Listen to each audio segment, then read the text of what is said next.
WA-14 when we went to the show. Yeah, that's true. We were worried about the boat sticking to the yellow paint because I painted it that night and it was still sticky when I loaded it. Yeah. I couldn't load it in the morning. I couldn't load it the night before because the paint was wet. So it's we work better under pressure. Yeah. Okay, so today Grandpa and I went to Evansville, Indiana, and our friend Daryl, he put us onto this tractor. It was advertised in Green Magazine. Yeah. And it just came out a couple days ago, and he had a listing for a 5020 with a 12V71, and we ran out there, and it's on the trailer right now. And Jake doesn't know anything about it. He just knows that we're coming home with a 5020. We didn't tell him what's in it or anything like that. So we're gonna get his reaction, and we'll show you guys what it's all about.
Okay, so let's talk about this V12 Detroit here really quick and what our plans are for it. So originally, if you guys saw the last video, we planned on taking the 5020 with 871T and a couple other tractors along with the Ford.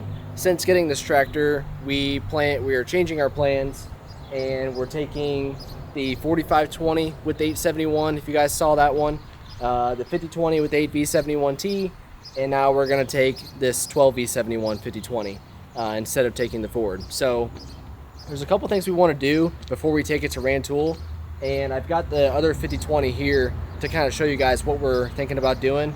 So the first thing is we're mostly just doing the cosmetic changes. So overall, this tractor functions pretty well as far as driving. That's all good. We do need to change out the cables that control the hydraulics and the 3-point hitch, because we'll need both of those to plow. Those are all frozen right now. Cosmetically, we've got a lot of things going on that we really want to change. Some of them are not going to be changed the best way, really, but it's just going to get us by for Rantoul so it doesn't look really, really bad. The first thing is tires. So the tires that are being run now are garbage, and we're going to switch them over to 16.5 16.1s, which are basically what we used on the other Detroit. The second thing cosmetically is the frame rails. The frame rails, it's a really tough situation to kind of figure out what you want to do. This guy, he managed to get the tractor together, and I give him props for that, but it's not really done very well as far as looks go. In order to do it right, you'd want to make a really nice frame rail, obviously, and get it all tied together really well. But with Rantoul being 2 months away, it doesn't really seem like that's going to happen. So we're just going to kind of hide what he did a little bit just to make it look a little bit better. We don't want to get really nice frame rails right away because we plan on putting a power shift in this tractor. John Deere made basically a 5020 scraper with a they call it a 760A. It came with a 8-speed power shift transmission that'll pretty much bolt up to this tractor, and we've got a source for one of those. So this winter we plan on switching it over to a power shift. Without that transmission being on there, we don't want to go and make a frame rail that's only going to work for this tractor in this rear end, and then if we swap it out to the power shift, we don't really know if that's going to work. So we want to wait until the power shift is on before we go making really nice frame rails for it. So just to get us by for Rantoul, we're going to try and do our best and hide some of the stuff. Another thing that's wrong is the battery box. The other thing that's wrong is that it's really lacking a battery box. So we're going to make something there, maybe make it into a step a little bit. It's got 24 volts to start this tractor because the engine is so big. I don't know if we can switch that back to a 12-volt start. The 5020 with 8V71, that's got 12 volts, but this is a bigger engine, so I'm not really sure. The hood is also a problem. This guy he was very happy with its glitter paint job, but we don't really like that, so that's going to change. And also the transition where the hood meets the cowl. They basically took this hood off of a standard 5020 and they moved it forward, I'd say about 1.5 feet or so, and spliced on a piece in the back. So we're going to try and do our best to make that transition better. And also he used a lot of Bondo, which isn't the best, so we're gonna try to avoid that as much as possible. You can see that really clear on the fenders. Luckily this did come with Wheatland fenders, which is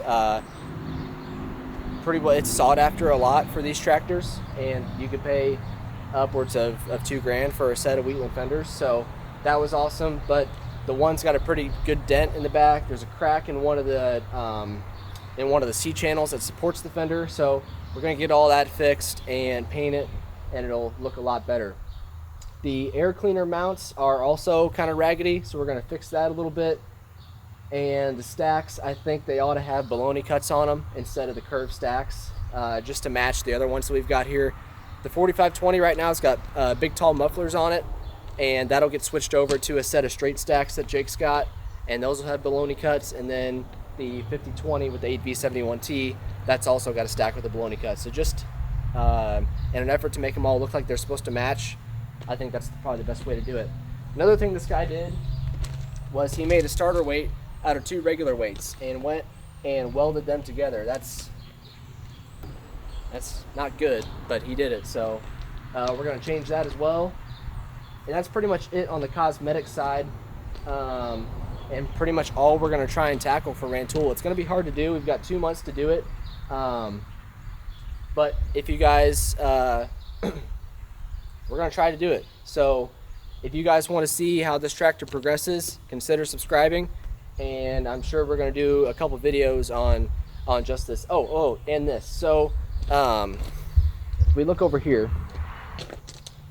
So if we look at this one, this tractor, we call it a 5010. It's got parts from both a 5010 and a 5020. But if we look here, these are 5010 dust shields. You can tell that because the 5020 dust shields, instead of coming and bending, the 5020 shields actually make a nice smooth curve. And the how they clip into the fender is a little bit different too. So back on the 12V71, you can see there's no dust shields at all. But since it is a 5020, we're going to go ahead and get the curved shields. I actually ordered them today already. And we're going to get those put back on to button this up a little bit better. And we should be looking at a totally different tractor. So I hope you guys stick around and see what we do to this thing. And hopefully you'll see it at Rantoul. So with that being said, thanks for watching, and I'll see you in the next one.